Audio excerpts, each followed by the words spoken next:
আমাদের দেশে আবার পার্লামেন্টের মেম্বারও হয়। গলা বিক্রি যেগুলো করে আর শরীর বিক্রি যেগুলো করে, দুইটার পয়সা এক।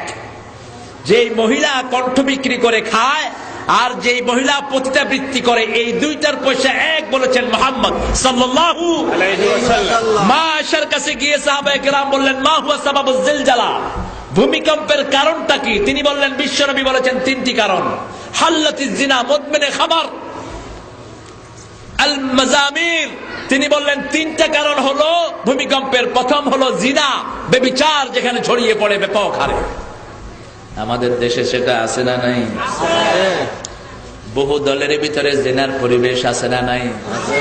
বেটা বেটি এরকম করে হাঁটে, বেটা বেটি দরিয়ারে টানাটানি। আহা, জিনা সালাব হয়ে গেছে। বিয়ের আগে প্রেম করাটাকে ফরজ করে নিয়েছে। আচ্ছা, ছেলে মেয়ে বিয়ের আগে কথা বলা তো দূরের কথা, এই যে প্রীতি করা তো দূরের কথা, গোপনে কোনো সম্পর্ক রাখা আল্লাহ হারাম করে দিয়েছেন। হারাম। কোন মেয়ের সাথে গোপনে কোনো প্রণয় রাখতে পারবা না। হ্যাঁ, একটা মেয়েকে দেখে পছন্দ হয়েছে, দেখার কথা বলেছেন মুহাম্মদ সাল্লাল্লাহু আলাইহি ওয়াসাল্লাম। আপনি মেয়েকে দেখবেন, মেয়ে আপনাকে দেখবে। দেখে বললেন, मैं तुझे प्यार करता हूं। এটা ইসলাম বলে না। মেয়েকে ভালো লেগেছে, মেয়ের গার্জিয়ানকে বলেন, ঠিক কিনা? খবরটা পৌঁছিয়ে দেন। বিশ্বনবী সাল্লাল্লাহু আলাইহি ওয়াসাল্লাম বলতেন, তুমি কাউকে ভালোবাসো, তাকে খবরটা পৌঁছিয়ে দাও। সুবহানাল্লাহ বলেন। এটার হিকমতটা কি?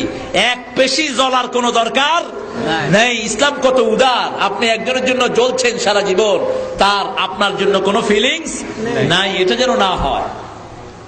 আপনি খবর পৌঁছিয়ে দেন। আবার জাতীয় কবির মতো হয়েন না, তুমি সুন্দর তাই চেয়ে থাকি, সে কি মোর অপরাধ।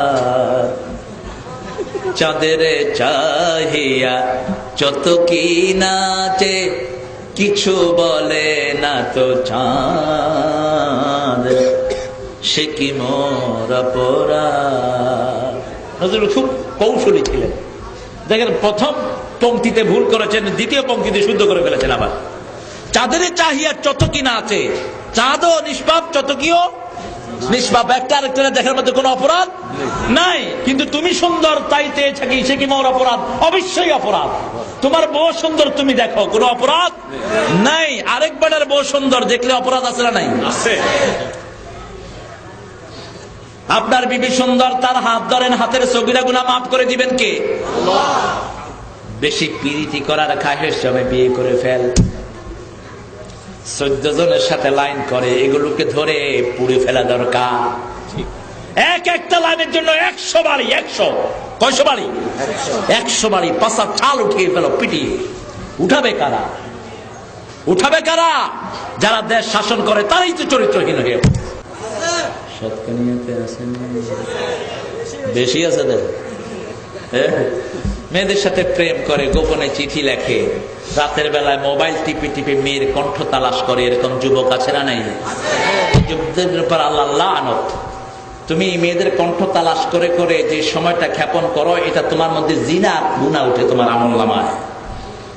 কোন মেয়ের পেছনে ঘুরঘুর করে যে সময়টি নষ্ট করো, তোমার আমলনামায় জিনার গুনাহ উঠে। তবে কোন মেয়েকে যদি ভালো লাগেই, তাহলে তার পরিবারকে পৌঁছিয়ে দাও যে আপনার মেয়েকে আমি ভালোবাসি, আপনার মেয়েকে আমি বিয়ে করতে চাই।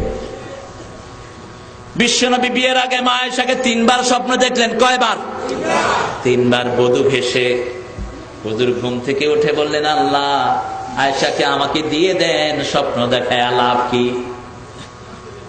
আপনি চাইলে আমাকে আয়েশাকে দিয়ে দেন। আয়েশার আব্বার কাছে প্রস্তাব দিলেন। আব্বার নাম কি?